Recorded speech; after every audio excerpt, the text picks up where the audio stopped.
So as we jump into the 5th chapter of Yevamot, we're going to get into questions of kind of time sequencing. But we'll see as well, there are questions of sort of status, and particularly the status of the sages, of the rabbis, versus the status of the written text. And the first Mishnah is just going to outline some principles, which the following Mishnayot in the chapter will then elucidate in more detail. So the first Mishnah may seem a little bit frightening and a bit abstruse, but the rest of the chapter will elucidate it in some way. And the Mishnah begins with Rabban Gamliel. I presume this is, well, we don't know whether this is Rabban Gamliel the elder, who lived around the turn of the first millennium, or whether it's Rabban Gamliel of Yavne. But we do know, if this is Rabban Gamliel of Yavne, we do know that he is very concerned about his own status and the status of the rabbis. He's teaching in the era right after the destruction of the temple. And there are numerous disputes in the Mishnah that really relate back to Rabban Gamliel's own status and the status of the Bet Din. And we'll see this coming out in the Mishnah. Rabban Gamliel Omer, Ein get achar get, velo mamar achar mamar, velo vila achar vila, velo chalitza achar chalitza. So it's always like poetry. Rabban Gamliel says there's no get after a get. There isn't a ma'amar after a ma'amar. There isn't nor an act of sexual intercourse after another act of sexual intercourse. And nor is there chalitza after chalitza. So it's I don't know whether it's a poetry or whether it's a riddle. It's really, really interesting that the Mishnah is structured in this way. What is Rabban Gamliel saying? Rabban Gamliel, first of all, when he, well, let's just go on to the sages. V'chachamim omrim, and the halacha goes according to the sages, by the way. V'chachamim omrim, the sages say, yesh get, achar get, ve'achar ma'amar. There is get after a get and after a ma'amar. So the sages are going to disagree with Rabban Gamliel about the status of the get and the status of the ma'amar. But then they agree. They agree with Rabban Gamliel. After an act of sexual intercourse or chalitza, there's nothing. In other words, those are final. So the sages and Rabban Gamliel agree about chalitza and about be'ilah. They agree about sexual relationships and about chalitza. Those acts are final in terms of the yibum. And of course, we've seen that the sages decreed that before contracting levirate marriage, before contracting yibum, the living brother would give his brother's widow a document or money, essentially as an act of betrothal, before consummating the marriage. But according to Torah law, it's the consummation of the marriage, or which completes the bound of yibum, or the ritual of chalitza, which releases it. So the ma'amar, the rabbinic betrothal, is, well, it's just rabbinic. But what's Rabban Gamliel saying? Rabban Gamliel is saying, even though the ma'amar, the rabbinic betrothal, even though it's only rabbinic, it has status.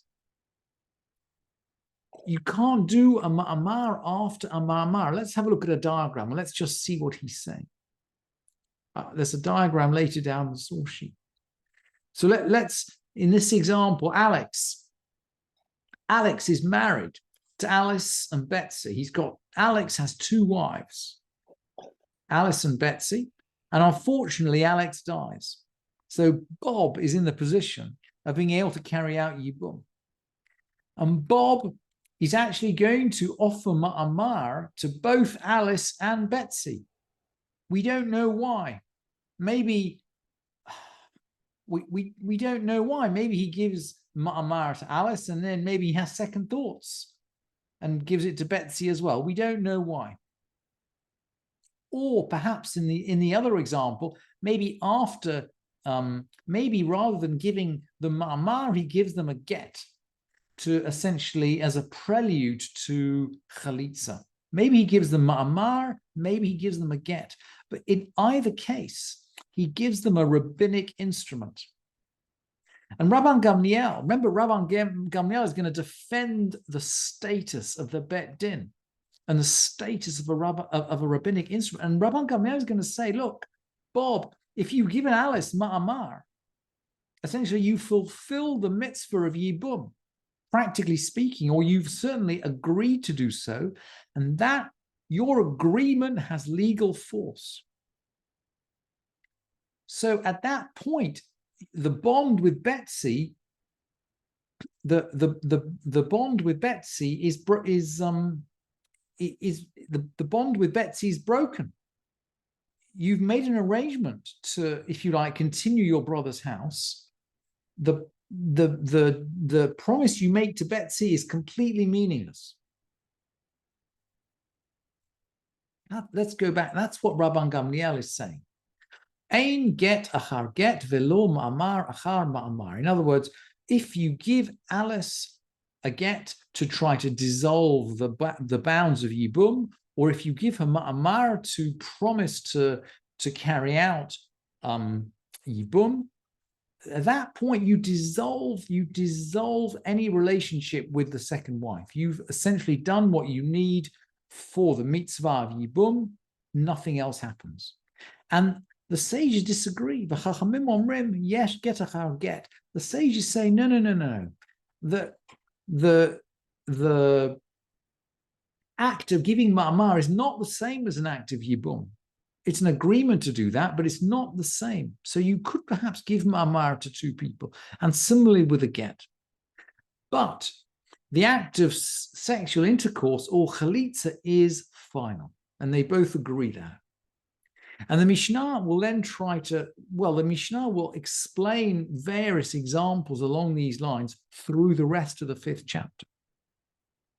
And I thought we're just going to deal with one example today. We're just to get into these examples gently, we're just going to deal with one of them today, and we can deal with some more tomorrow. So the Mishnah asks, Keitzad, how so? So maybe he performed a ma'amar for his Yevamot, and then he gave her a get. He had second thoughts. And I think we've already said that you require a get in order to dissolve a ma'amar. But the Mishnah goes on to say, Tzricha hemenu chalitza. She still requires chalitza. So the ma'amar, the betrothal, it's a rabbinic instrument, and he has to give her a rabbinic instrument, i.e. a get, to dissolve it. But fundamentally, he's still connected to her, and the only thing that can really break that connection is chalitza. After chalitza, there's nothing more to be done. Until chalitza has been performed, there is still a bond. And the Mishnah continues, Asaba ma'amar v'chalatz. If he performed ma'amar, he gave her a ma'amar v'chalatz, and then they did chalitza, tzricha hamenu get. She requires a get. She actually requires a get in order to dissolve the ma'amar. But she's free at that point. Asava ma'amaru va'al, if he performed ma'amar and then he consummated the marriage, harei zo ke mitzvata. This is actually the proper way to fulfill the commandment.